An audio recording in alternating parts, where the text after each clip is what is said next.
One way to learn new things about safety is to learn about what other industries are doing. Today, we're talking with safety expert Dr. Todd Conklin, who spent 25 years working at Los Alamos National Laboratory, and about why safety isn't something we have, it's something we do. He explains the ideas behind HOP, or Human and Organizational Performance, and how we can apply them to our flying. You'll hear why perfection is impossible, why blame shuts down learning, and why building margin and recoverability is the real key to aviation safety. Whether you fly for work or for fun, this conversation will probably change how you look at risk. Hello again and welcome to Aviation News Talk, where we talk general aviation. My name is Max Trescott. I've been flying for 50 years. I'm the author of several books and the 2008 National Flight Instructor of the Year, and my mission is to help you become the safest possible pilot. Last week in episode 404, we talked about why pilots who believe they are cautious about flying in weather sometimes act contrary to those beliefs. So if you didn't hear that episode, you may want to check it out at aviationnewstalk.com/404. And if you're new to the show, welcome. Glad to have you here. Glad you found us.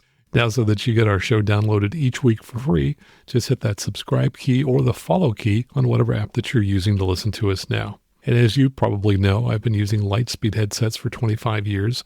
And if you buy their top-of-the-line Delta Zulu headset, that's the one with a built-in carbon monoxide monitor, between now and through the holidays, you'll get $100 off. And of course, whenever you buy a Lightspeed headset, Lightspeed will send a check to Support Aviation News Talk, but only if you first go to the special link we've set up for you to get to their website.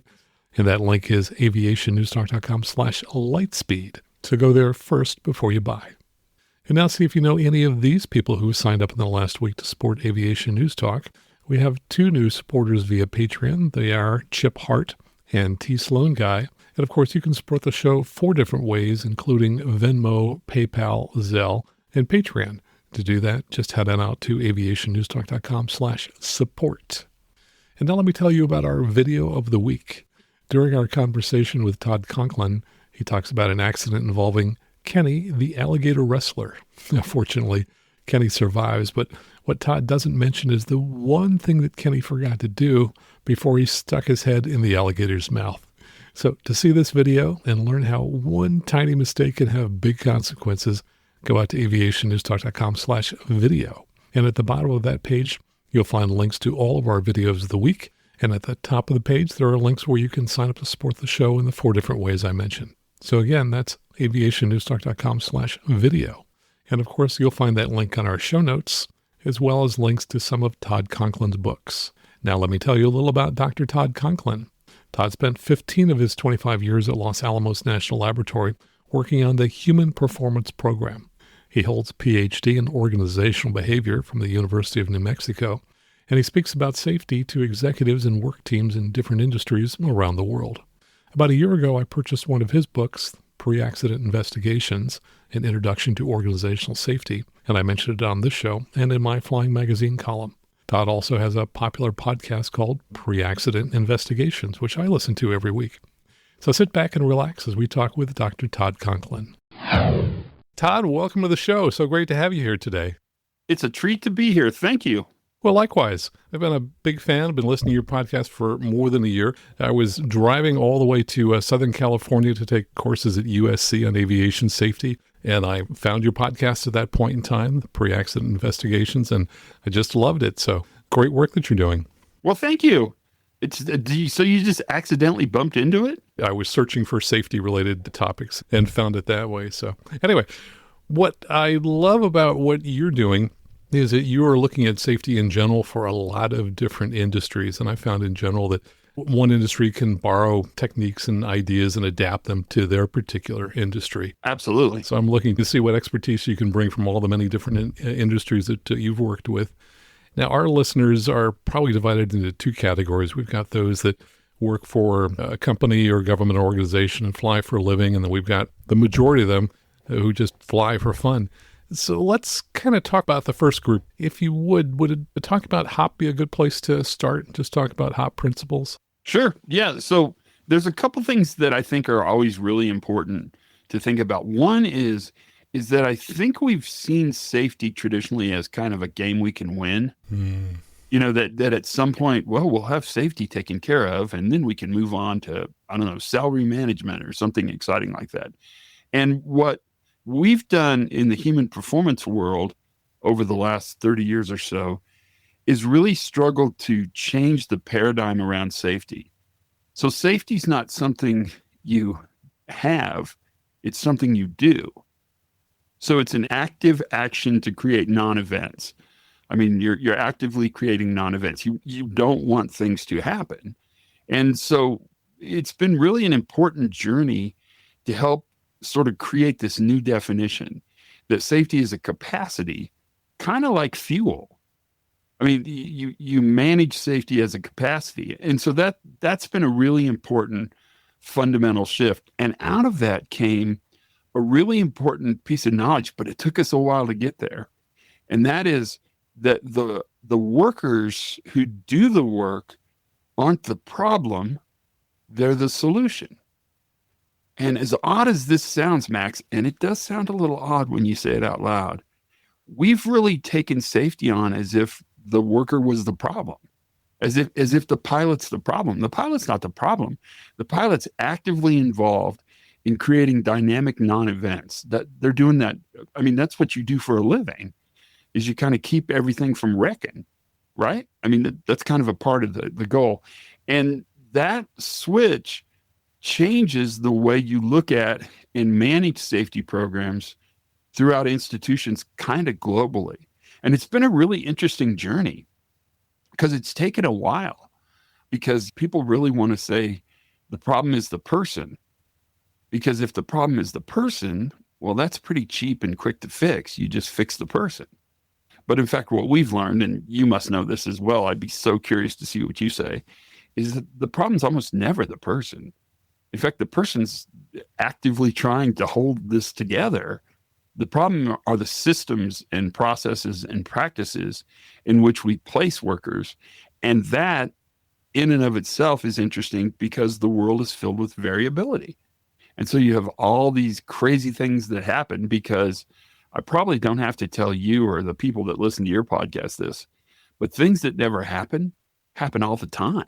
And the funny thing is, I can't tell you how many times I'm surprised, and I've been flying for 50 years. I'll tell somebody, wow, that's the first time I've ever seen that. Yeah. New stuff keeps happening all the time. And it's constantly a surprise to me. I would think that I've seen it all, and I haven't. Yeah.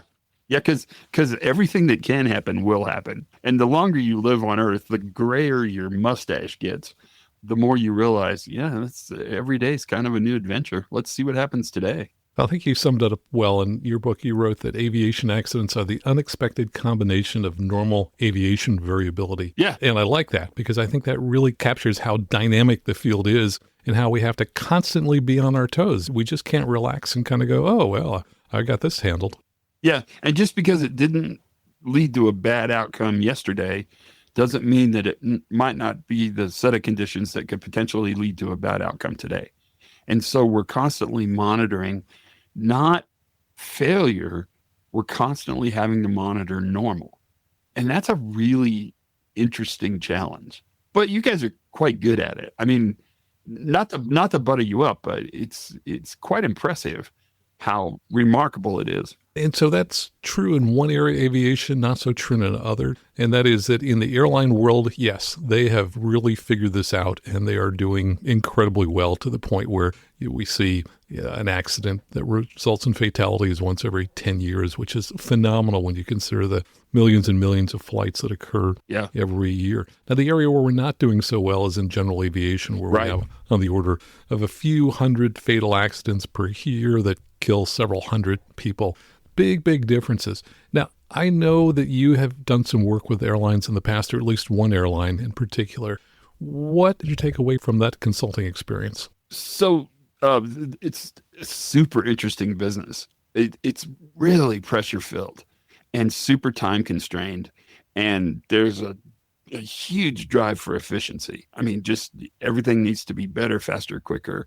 Let's turn this around. Let's make this happen.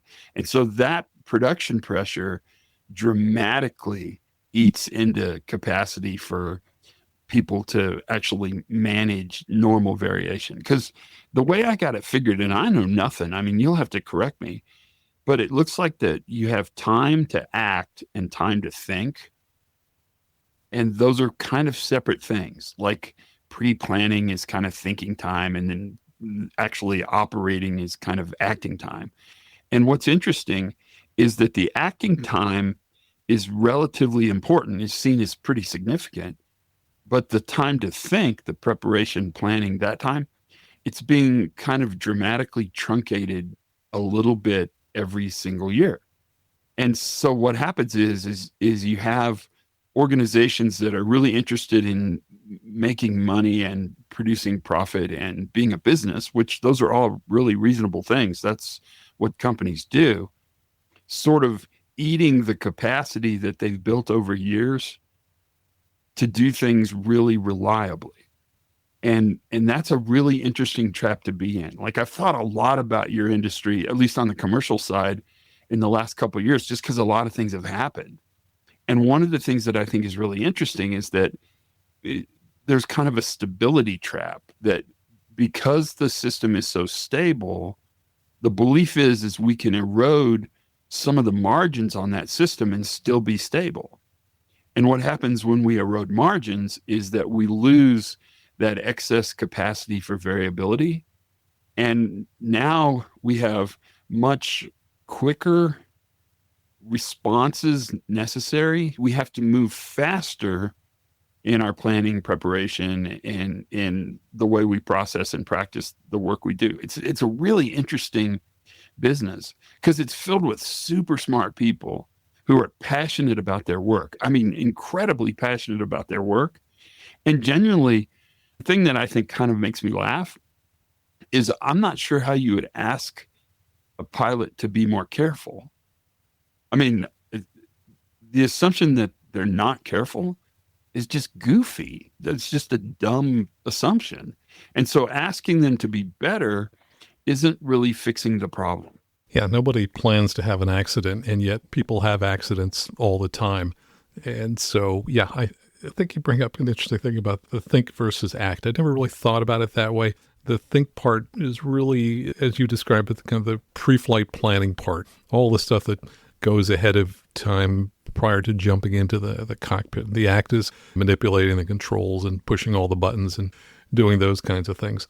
And I think the problem with shrinking what you call the thinking time is that now you've got to be really good with the act part. Right. You've got to recognize problems sooner. You've got to come up with solutions sooner. You're really just kind of making it up on the fly. Whereas if you've done the planning part correctly, the act part becomes relatively simple with relatively few kind of fix it on the fly kinds of problems. Yeah, because you have more margin built in. You've micro simulated, what could happen. And you guys are really good at that. And I mean, these aren't my ideas. Kahneman talks about thinking fast and thinking slow. But what made me really think about it was the fact that you'd look at some of your checklists, and the first thing on the checklist would be first fly the plane. So don't stop acting in lieu of thinking, right? But they're very different activities. And it's a really interesting way to look at it. And it's been quite successful. My guess is, and I'd have to sort of beg you to answer this question. My guess is because we've consciously built in time capacity, is a word I like to use because it's time, resources, knowledge, training, skill. We've built in capacity so that people who operate high risk, highly critical, highly reliable jobs, like flying a plane full of people, oftentimes I'm one of those people, really have had the appropriate margin to think through and micro simulate what's going to happen on the flight from Santa Fe to Denver, which is one I fly a lot. And that's why I picked that one. Yeah, of course. Yeah, I like the concept of capacity. I've heard you talk a lot about it on your show, and it equates with what I've always talked about as safety margin. And I'm constantly telling pilots that we want to build in extra margin to every little activity. And I give you just a couple silly little examples. But for example, we have to avoid different kinds of airspace. So where I'm located, we have Class Bravo airspace around San Francisco. And there's some people that'll fly right up next to the line on their little map. Whereas I'll tell them, well, gee, why don't you stay at least a half mile away? Because if the radar on the ground is slightly different than the map in your airplane, they're going to say you went into that airspace, and you'll think, no, I didn't.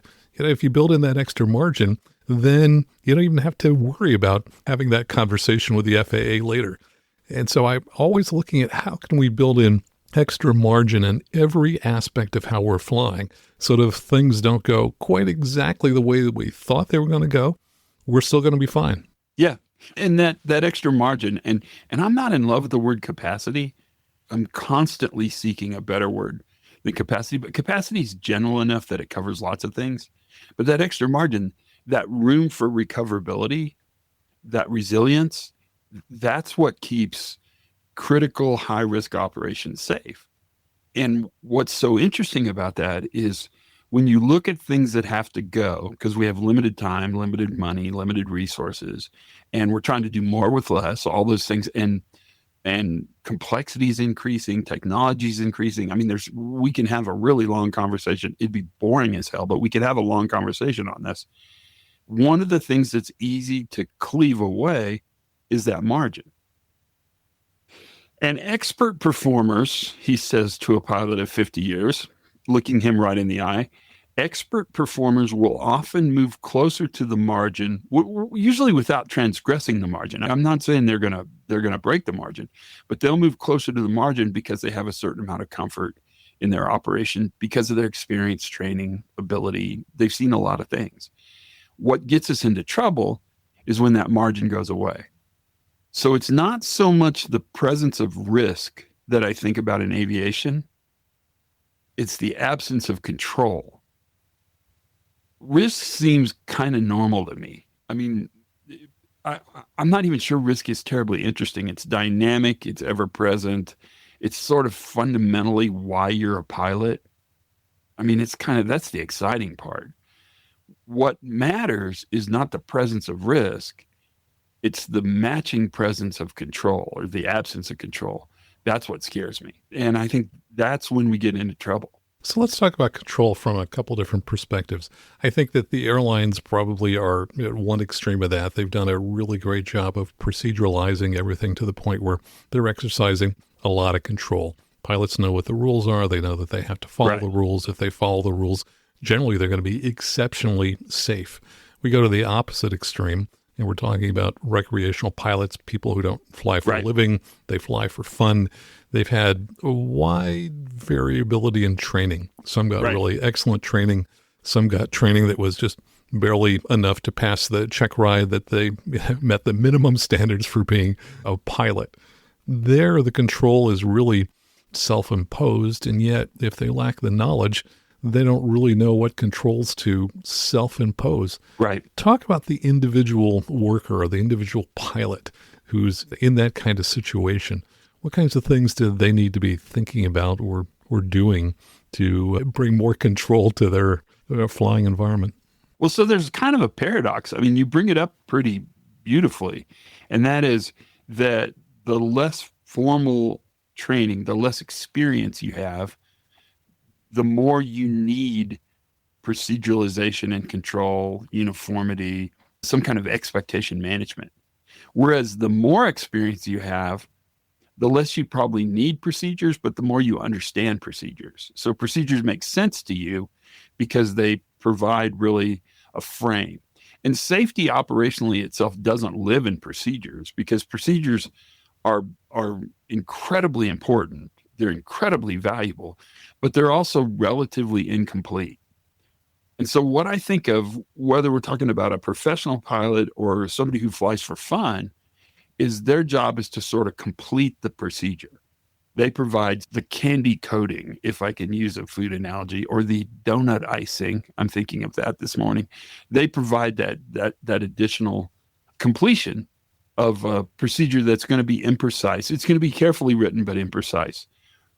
Why I think that matters so much in your world is something that you said, which is remarkable, and that is you don't know what you don't know. And so part of what I would suggest is one of the conversations we should have really with pilots at every level is the relationship between control and recoverability, or robustness and resilience. You can sort of pick the words you want. Is that you can do whatever you need to do in order to accomplish whatever you need to accomplish, as long as you've built in enough recoverability that if something fails, you can in fact bring it back to center. And the example I think of all the time is if I said, we're going to go on a trip, we're going to drive from the Bay Area to Yosemite. Okay. And it's going to be fun. We're going to have a great time. We are going to have the best trip ever. It's going to be a super fun road trip, except that I guarantee you we're going to have car problems. I guarantee it. In fact, I'm so psychic. I know we're going to have car problems. Well, so before we leave for our trip to Yosemite, we're going to really do some stuff. Like we're going to make sure we have our cell phones, and we're going to make sure we have the phone number for AAA, and we're going to make sure that people know our route, and we're going to have extra snacks, and we're going to have warm clothes, and we're going to really prepare for the fact that the inevitable car problem is going to happen. Now, that really is interesting because we should probably do that every time we travel. But the tendency to believe that we won't have car problems dramatically outweighs the need to prepare margin, your word, I love that word, or prepare recoverability into that system. And so one of the things I would tell somebody who's less experienced is because you're less experienced, you should be more prepared. So you need to change your language from if this fails to the much more accurate when this fails. Because the only way I've got it figured out, and I'm the world's expert on this because I've just been through a pandemic and a bunch of other crap that's going on. I don't know if you've gone through that, Max, but I did over here on my side. When met with an uncertain future, you can only manage uncertainty with certain controls, which is why procedures make sense. Because we don't really know what's going to happen. And because we don't know what's going to happen, we want to build in as much recoverability that we can measure, touch, monitor, validate, and verify before we go on that trip. And whatever type of pilot you are, that seems relatively important. I don't know. What do you think? Oh, I love it. I love the analogy of the trip to Yosemite. And it's part of why, for example, when I'm on trips going across the country, moving an airplane with a new owner, for example, they'll typically try and find airports that we're going to land at where the fuel price is the cheapest. That's That's the kind of their single goal for picking out an airport. By contrast, I'm usually looking for larger airports because we have more resources. Because, as my wife has said, something always happens on these trips. Now, it's not quite 100% true, but it's true enough that it just makes sense to choose the big airports because we have more resources. We have longer runways. We have places where we get things repaired. We have places where we can eat. There are hotels nearby, as opposed to being stuck in one little tiny town in the middle of nowhere where you don't have any of those resources. So I think if you apply those kinds of techniques, it's not if something is going to happen, it's something is going to happen. You just don't know what it is. And that's, I think, probably the biggest thing that pilots don't look at is, some point in time, something's going to happen. So you need preparation in terms of training. You need to have practiced what it is you're going to do when that something eventually happens. And it's tough because, for example, engine failures. People practice engine failures, but not very often. And I look at my experience of flying for 50 years. Have I had an engine failure? No. I've had 2 times where the engine didn't quite put out as much power it was supposed to.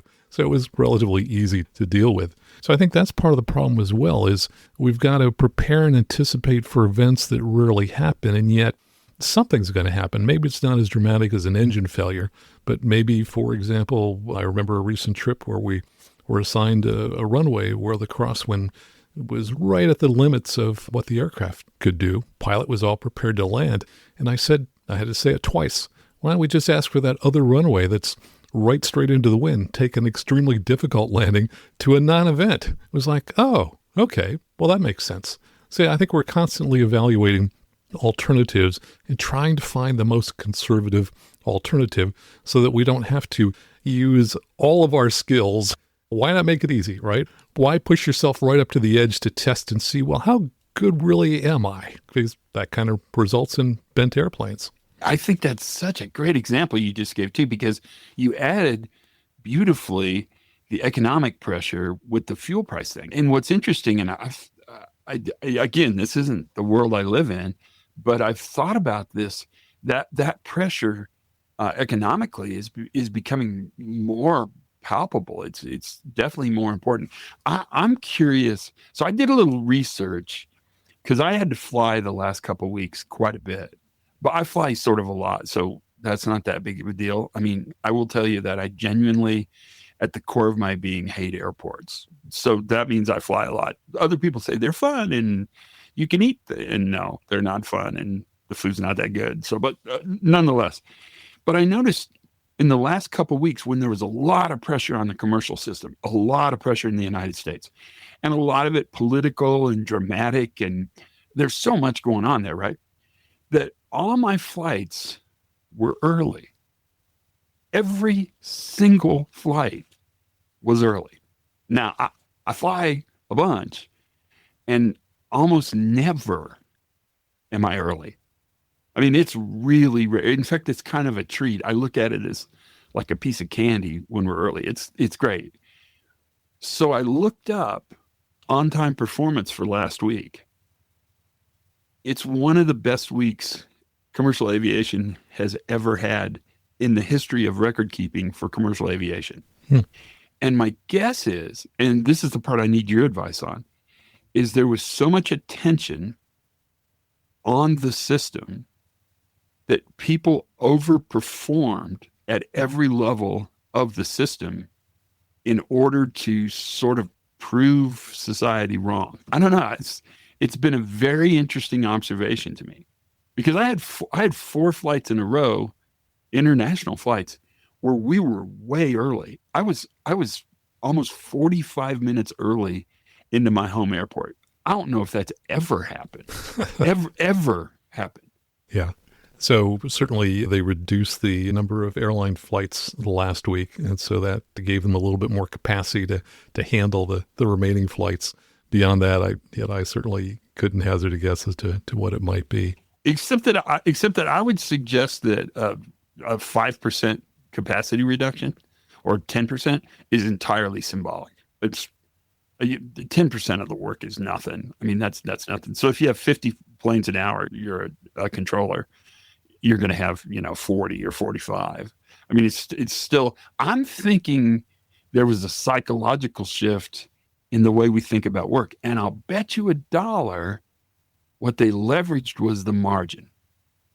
It's a very interesting idea to me. Well, I think that anytime you start getting close to the edges of a system, close to the capacity, the performance is no longer linear.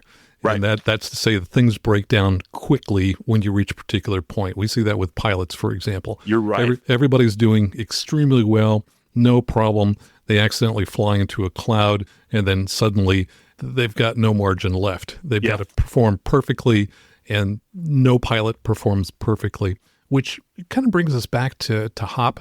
Talk a little bit about the first couple of principles of HOP. Those aren't going to be familiar to my audience. Right. And right. I think they're important, and there are a couple of things I want to tie off of that. So can you walk through the principles?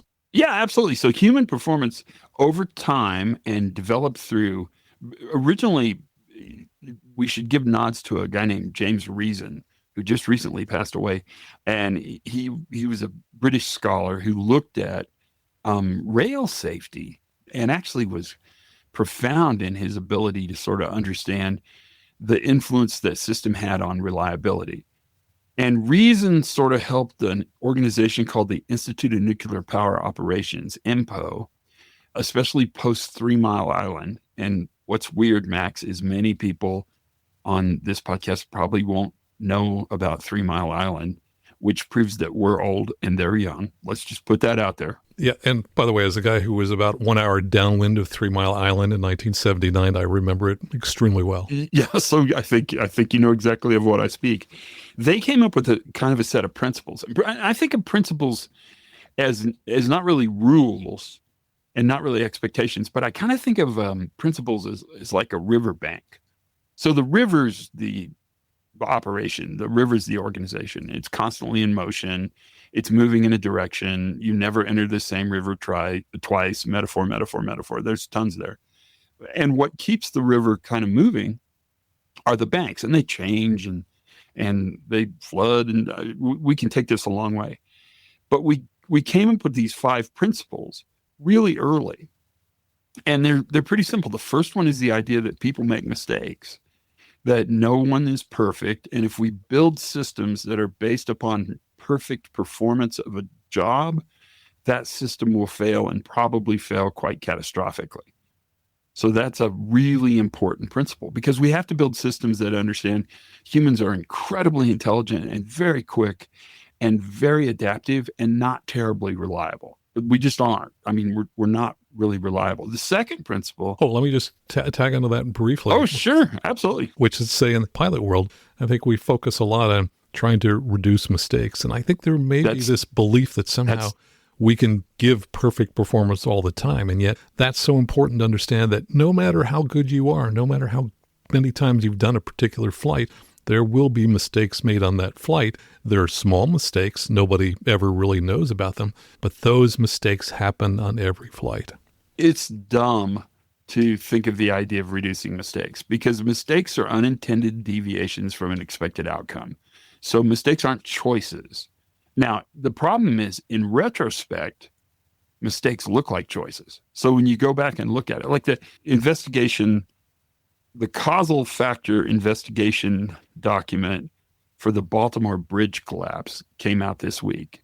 And they said basically one broken wire caused the bridge to fail.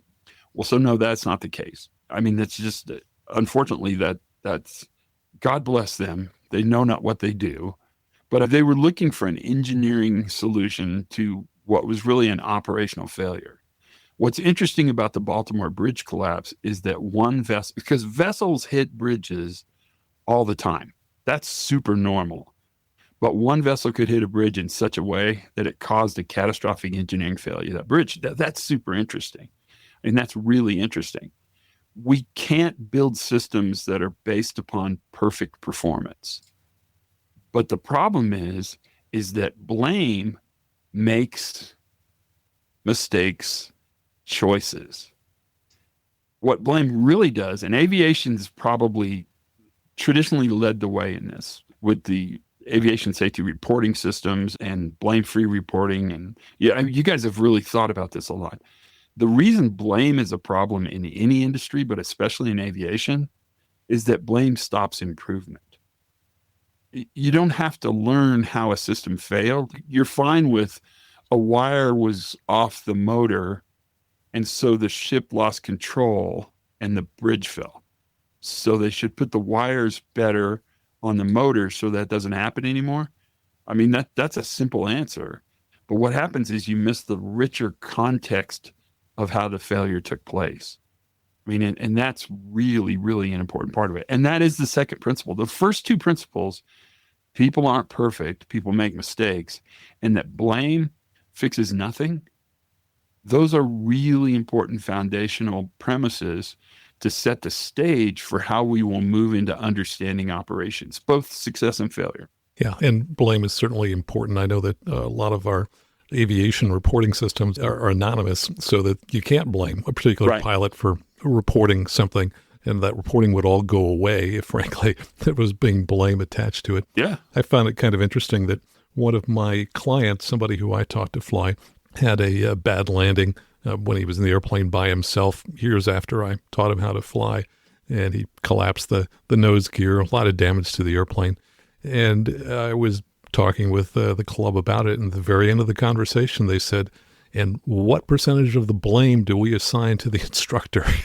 I just thought, and I thought for a moment, and I said, you know, anytime I've made a mistake, I've never thought that my instructor was in any way responsible for that particular mistake. And that ended the meeting. But yeah, I think it's really easy to latch on to blame. I think people are constantly looking for, who do we assign this to? Because now we can be done with this issue. We can now say, yep, we can move on to something else because we just figured out who to blame.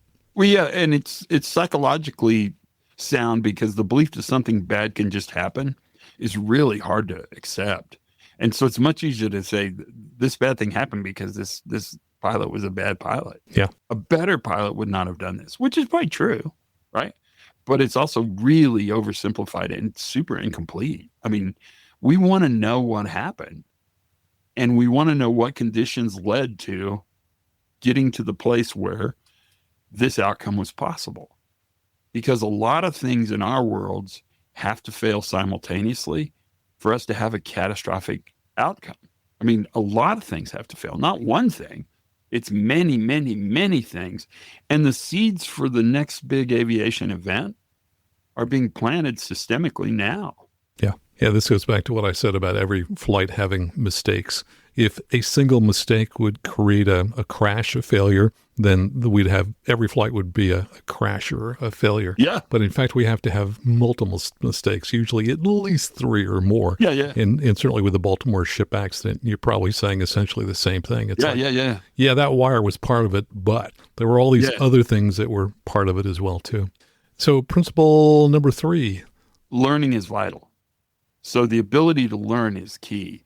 And the great thing, I don't know if you feel this as well, but the great thing about maturing in your profession is you become, even though you're very experienced and you've seen many things and you really are quite good at what you do, there's a humility around the fact that you can always learn more. I mean, to me, the biggest enemy of the question is the answer. And believing you already know puts you in a position where you no longer ask, how did this take place? And so building a system that is consistent and really effective at learning from itself is kind of the definition of mature, effective, and reliable systems. Really, really reliable people don't think they're reliable. They're constantly saying, I could have done that differently. I wonder why I did this. I wonder what motivated me to do that. I mean, the organizations that I get to work with, and I'm really lucky because I work with lots of really super interesting organizations. Like, for instance, the National Park Service search and rescue team at the Grand Canyon. I worked with them for a long time. They are incredibly good at what they do. And yet, at the end of every mission, they do a really strong hot wash, and they don't believe that they know all the answers. In fact, it's quite the opposite. They're certain they don't know all the answers, and they're constantly questing for more information. So learning's really vital. It's everything. And that kind of goes to the second part of the audience that we talked about, which is the individual pilots. Right. And I suspect that some pilots who have accidents are just not as driven. They may feel like, oh, it's kind of like a driver license. You know, I went to DMV and I passed my license and now I can fly, and, you know, it's no big deal. And yet I think there are others that strive to constantly be learning everything they can possibly learn about their airplane, about the environment that they're flying in, and developing rich procedures. And that's probably the case of those who aren't curious, right, and aren't trying to find out all this stuff. Wow. I would imagine that they're more likely to have an accident. You're exactly right. I think curiosity is really an important safety tool, and it makes a huge difference. Understanding the how is really vital, but probably more important than understanding the why. Why accidents happen, I don't know, that's probably emotionally satisfying. How the accident happened, that's technically enlightening.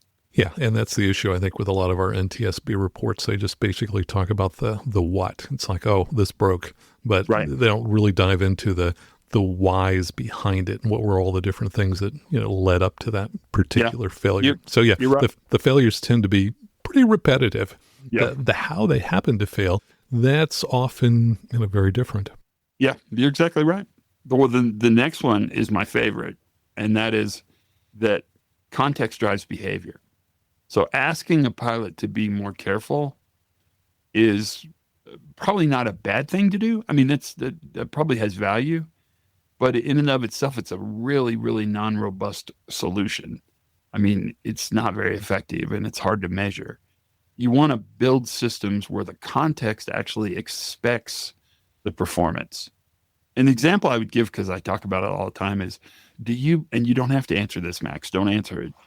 do you behave differently in a biker bar than you do at church? And the answer, generally speaking, is probably so, right? Well, why? You're the same person. And the answer is the context has completely changed. And so one of the interesting things in aviation is that they've really worked hard to create a context of kind of formality that actually brings behavior with it. So that's actually a really interesting idea. And then the final one is how leaders respond matters. And that's remarkably powerful because how people respond to events colors how we have the ability to sort of move forward once an event happened. Because when something happens, you can look at it either as a cost or an investment. And the more honorable thing I think to do is to see an event as an investment in getting better, in learning. Let's see. So context drives behavior. I like your comment about the formality. And I think instantly of the airline uniforms, the stripes, the epaulets, does he have 2, 3, 4 stripes and so on. And I think that probably does drive more adherence to procedures and, more thinking about how do we do this right. For folks that are flying around in flip-flops and T-shirts, yeah, I mean, they probably don't bring that same kind of formality or that same type of richness in procedures. Yeah. And the flip-flops, people might say, oh, wow, gee, what's the big deal, Max? It's just flip-flops. Well, guess what? If there's a small fire going on underneath the control panel in the airplane and you're in flip-flops, things aren't going to turn out as well if you got decent shoe covering when you got into the airplane. Yeah, and I think, Max, you're right on. Like, I've always thought one of the coolest things in commercial is the hat. I like the hat. But I like the hat just because I like the hat. But I also like what it does formally. And one of the things for small aviation that I think is worthwhile is to think about what can I do to formalize my context to know that I'm going to fly. And I think it's a perfectly legitimate rule to say, I'll never fly in flip-flops. That's something I won't do. I'm just not going to do that. Because not only does that get you better margin in case there's a small fire, but it also sets the context of the environment so that you're having a more formal approach to the operation that you're about to do. And leveraging that formality really makes a huge difference. We do lots of things symbolically. We're human beings. One of the things we could do is to say, well, for instance, I make my bed every morning, not because I want to, but because a long time ago, Max, I read an article that said an unmade bed is a sign of poor mental health. And I thought, well, holy crap. If all it takes to have good mental health is to make your bed, I'm on. I'll do that. I can spend 2 seconds and make that happen. But that kind of formality sort of sets the stage for maybe the rest of my day. I haven't thought about it very much, but I do really think that's a brilliant idea that you just sort of posited to the world.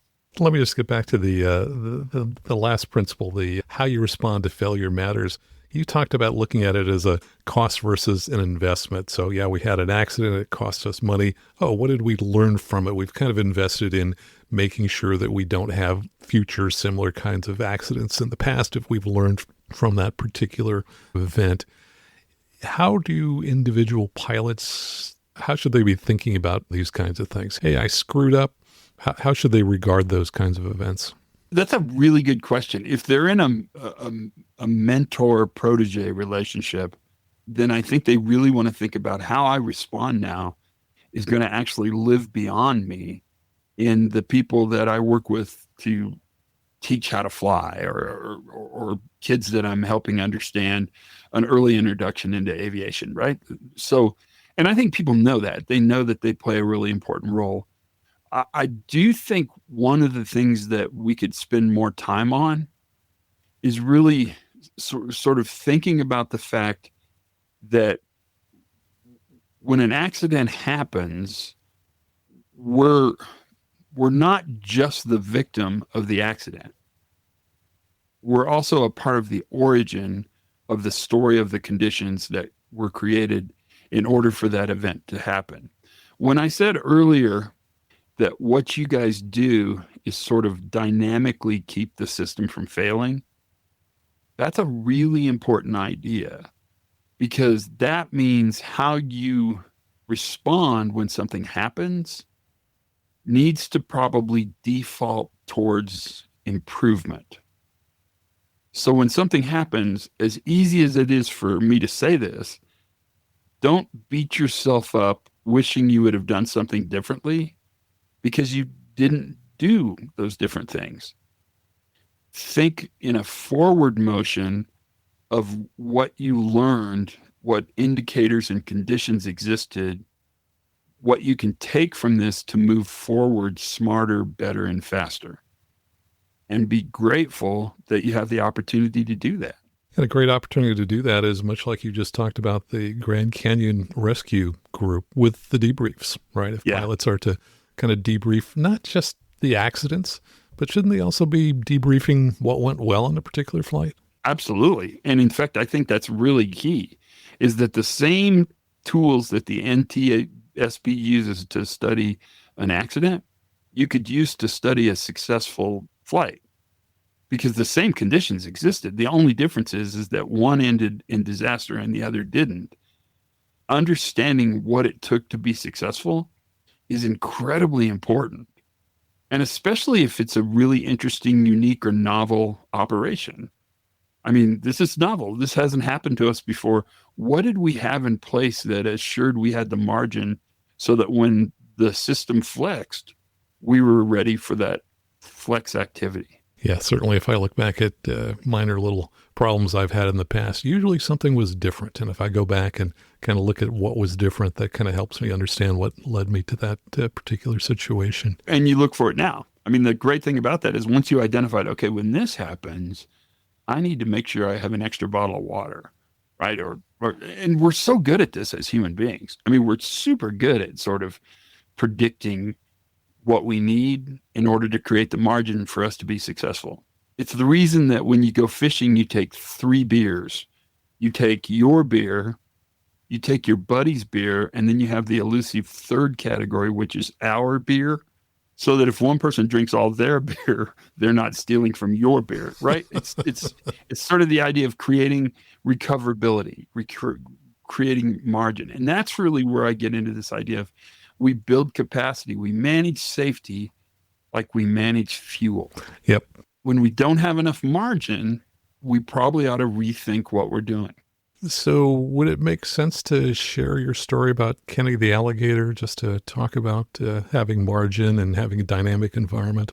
Well, it's an interesting video, and I've just worn the crap out of that video. But it shows an alligator wrestler at the Miccosukee Tribal Indian Village named Kenny, and he gets his head bit. And it's a great video because he doesn't die and it's not bloody or anything, but he definitely gets his head bit, and there's really good video of it. So somebody had their camera rolling right at the right time. And Kenny says, in retrospect, I don't blame the alligator. I got sloppy. I didn't pay attention. This is my fault. And usually the video ends right there. And usually people say, well, he's an idiot. He shouldn't stick his head in the alligator's mouth. When in reality, the more you discuss it, you realize that what Kenny had going was high exposure to risk with very little control. And so the teachable moment there is really this idea that we don't manage the failure, we manage our capacity to have the failure effectively without consequence. And the automotive industry is probably the best example I can think of. Even though tons of people use aviation as an example, like a lot. It happens. In fact, there was quite a famous book 20 years ago, almost 30 years ago, that was entitled Why Hospitals Don't Fly, when they were looking at medical safety and they were trying to bring the formality of aviation operations into hospitals. Well, one of the reasons hospitals don't fly is they're not planes.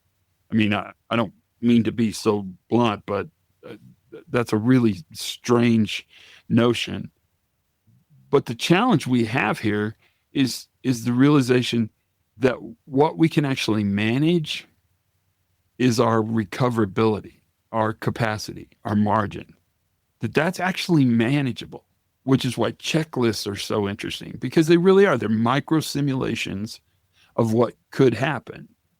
And they allow you to have that thinking time so that if it happens, you're better at doing the acting time. You talked about your work with Admiral John Meyer in the past. Talk a little bit about what pilots might want to take away from what he did in the Navy running those naval operations.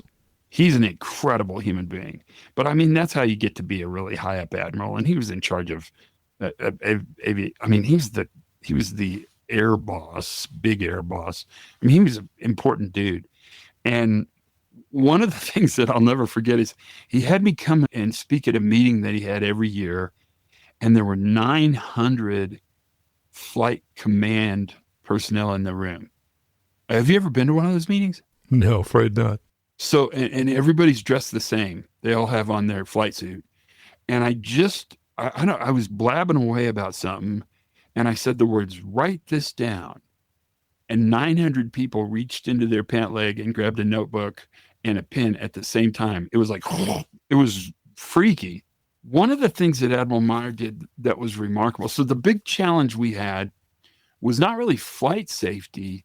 It was ground incursions, or bumps, they call them, right? So one of the things he did was he had us look at that from more of a how humans perform, because these are 18-year-old kids moving around, $60 million planes with great regularity on the deck of an aircraft carrier, which by definition has limited space. It's the deck of an aircraft carrier. And it's constantly moving. Oh, and it's super complex. I mean, it's caught many, many systems operating at the same times. And seriously, most of the people are 18, 19 years old. I mean, so you don't have this high level of experience to lean on. So they have to formalize operations and make it happen. One of the things we realized, and this was really an interesting question, and Admiral Meyer let us ask this, is when I went out to observe this operation, I asked one little question. I said, where do you not bump planes into each other? I'd be really curious where it doesn't happen. And the guy who's in charge of the little model thing with sticks and he moves planes around, he was a pretty high up dude. He said, that's a really good question. He says, we never, ever, ever have incursions on the elevator when we bring them from the hangar up to the flight deck. And I said, why don't you fail there? And he said, well, one thing is that we have a limited amount of planes that can be on that elevator, and we have additional personnel because the elevator is high risk. And I said, well, it seems like that then the problem is when you're not on the elevator, you need to have additional personnel and a limited amount of planes. And so what Admiral Meyer did, which was so interesting, is he took a place in Norfolk and he drew with a highway painting machine. He drew the flight deck of an aircraft carrier on asphalt in a big parking lot. And then he brought out old planes that didn't work anymore and old tuggers and all the stuff they needed. And they went out and practiced moving planes in a easy to learn, low risk environment. And then he did the most amazing thing, Max. He had the tugger drivers turn into the coordinator people, and the coordinator people had to then do the tugger, and the signaling guys had to become the coordinator, and he had other people do each other's roles, and they dramatically decreased dramatically, almost to zero, decreased the number of incursions they had on the flight deck. Now that's a great little story about kind of how the world allows us the opportunity to practice. And when we practice, we don't practice to be perfect. We practice because we are imperfect. I love it. One of the things he said was that when we have a near miss, we refer to it as a gift. Talk about that. Well, it is, right? It's the accident without the mess. So the thing about a near miss is you can look at a near miss as if it were the the accident, but it's not the accident. I mean, the accident didn't happen. It's a near miss. So then you have to think, well, what it is it's really almost the near perfect combination of everything necessary to fail. It's not perfect because it would have failed. And then we went on to help the Navy understand that not every near miss is the same. That in near miss learning, you sort of have two categories. You have near miss good. The margin was there so that when variation happened, we were able to recover, regain control, and land safely. Or you have near miss lucky. And that is there, but by the grace of God, go I. I mean, this could have gone so badly. I just lucked out and didn't have a bad thing happen. And what's amazing is both forms of those near misses are really valuable. Every near miss you guys have in your world should be categorized almost immediately, right out of the chute, either near miss good or near miss lucky. Because if it's near miss good, then it helps you understand your systems are working, and it really allows you to reinforce things. I mean, you can look at processes and procedures and practices and reward them. It's a great gift. If it's a near miss lucky, you've just identified a relatively significant risk component that is not in control. And what gets you into trouble is when you're not in control. I love it. That's probably one of the most important things we've just talked about. We should put that back at the beginning. You can do anything. We can edit the crap out of this. Indeed. Well, great. Any thoughts as we wind up here about pilots and safety and what we can do better? So I think there's a couple things I would say just right out of the chute. One is that hold on and embrace everything that's gotten you guys as an industry to where you are. But remember that what got you to where you are is not what's going to take you to the next place. What keeps aviation safety alive is innovation. Always, always look for ways to learn. Be curious. Because you're going to learn new things, because new things happen all the time. Technology, complexity, man, it's a different plane now, Max, than I bet it was when you started flying 50 years ago. I mean, probably completely different. Day and night. That's the secret sauce, baby. But that's also part of what makes it fun, right? Yeah, exactly. If everything were the same all the time, it'd be kind of boring. Everything about this is kind of fun, so that's good. Indeed. Thanks, brother. Hey, Todd, thanks so much for your time today. All right, my pleasure. Take care. And my thanks to Todd for joining us here today. You can find more about him and his work at his website at drtoddconklin.com. And just a reminder that I love hearing from you, and I read many of your emails on the show. If you'd like to send me a message, just go out to aviationnewstalk.com, click on Contact at the top of the page. That's absolutely the best way to send me a message. And of course, I also want to thank everyone who supports the show in one of the following ways. We love it when you join the club and sign up at aviationnewstalk.com/support to support the show financially. You can also do that at aviationnewstalk.com/PayPal. We also love it when you leave a 5-star review on whatever app that you're listening to us on now. And of course, if you're in the market for a headset, please consider buying a Lightspeed headset and using one of the links in our show notes, because if you use those links, they will donate to help support the show. So until next time, fly safely, have fun, and keep the blue side up. And remember that you can always go around. You can always go around. If it don't look right coming down, don't wait until your side's maybe sliding upside down.